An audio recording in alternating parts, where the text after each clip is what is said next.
আপনার বিকাশের pin number আমি নিজেই বের করতে পারবো। সো একজন হ্যাকার আমাকে ফোন দিয়ে বলতেছে যে ভাই আপনার নাম্বারে ২৭০০ টাকা আসছে, সো এই টাকাটা কিন্তু আপনি আপনার বিকাশে নিতে পারবেন। সো এখন আমি তো বলতেছি যে আমার নাম্বারে টাকা আসছে, কীভাবে আসলো, আমার নাম্বারে তো টাকা আসার কথা না। হ্যাঁ, তো বলতেছে যে আপনার নাম্বারে একটা উপবৃত্তির নামে একটা টাকা রয়েছে, এই টাকাটা আমরা আপনাকে পাঠিয়ে দেবো, আপনার একটা বিকাশ নাম্বার দেন।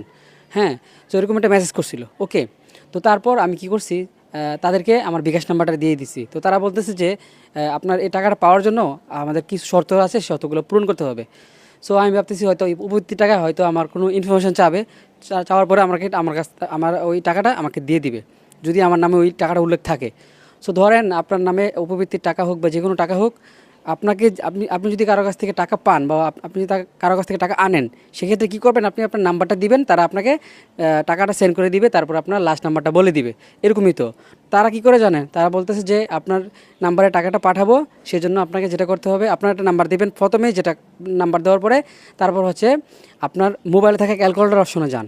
সো দেখেন তারা কোন ধরনের ট্রিক্স খাড়াইতেছে আপনার সাথে।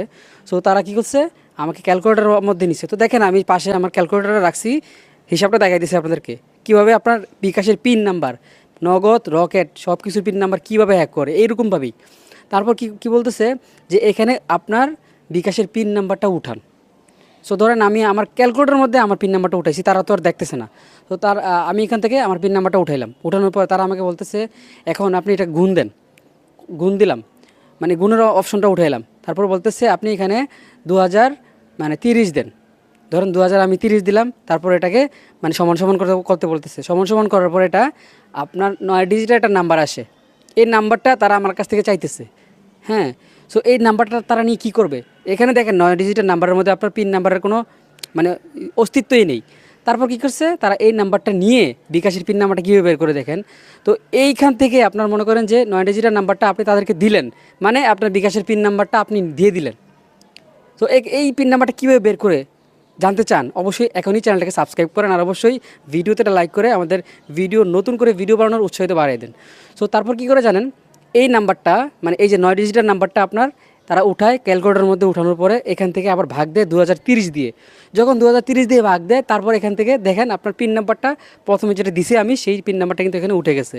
সো এরকমভাবে আপনার পিন নাম্বারটা বের করে ফেলে। তারপর আপনাকে বলে যে আপনার ওটিপি গেছে, সেই ওটিপি দিয়ে আপনার আইডিটা লগ ইন মানে আপনার অ্যাপটা লগ ইন করে ফেলবে।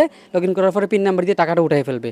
আপনার অ্যাকাউন্টে যত টাকা আছে, যদি টাকা না থাকে তাহলেও আপনার অ্যাকাউন্ট রিস্ক, মানে আপনি যে কোনো মুহূর্তে যদি টাকা অ্যাড করেন, মানে সেন্ড মানি করেন, বা আপনি এখান থেকে কারো কাছ থেকে আপনি টাকা আনেন, ক্যাশ ইন করেন, তাহলে আপনার টাকা তারা কেটে নিয়ে যাবে।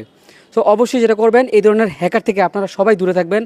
আর সবসময় চেষ্টা করবেন যদি এই ধরনের হ্যাকারের পালা পড়েও যান, সাথে সাথে পিন নাম্বার চেঞ্জ করে ফেলবেন।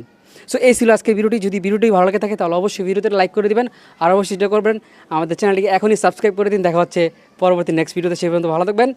আল্লাহ হাফেজ।